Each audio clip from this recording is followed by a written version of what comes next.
Hello and welcome to Transmission Economics. I'm Adam Reed from the Renewable and Sustainable Energy Institute in Boulder, Colorado, USA. Up to this point in the course, we've looked at renewable energy primarily within the context of the existing power system. In this final module within the Economics of Renewable Energy unit, we'll explore some of the critical economic issues that arise when we consider the kinds of dramatic shifts in the power system that will need to occur in the next few decades to address climate change. In this lecture, we'll look at the economics of planning and developing transmission to move renewable energy to market. Transmission for renewable energy must contend with remote locations and long distances.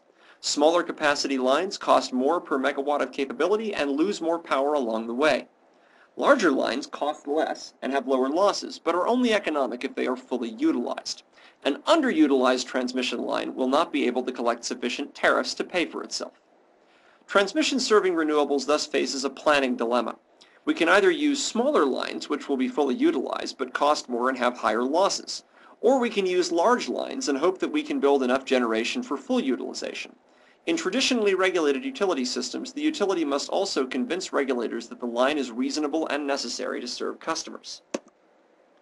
The transmission dilemma in turn affects decisions about where we site renewable energy. We could use lower quality resources with low risk transmission, since those are closer to existing loads and lines, or go for really great resources in remote locations that require riskier transmission planning. Cost allocation for transmission is often unsettled in places where multiple utility systems have joined together into larger systems. Who on such a transmission system should pay for transmission expansions for renewable energy?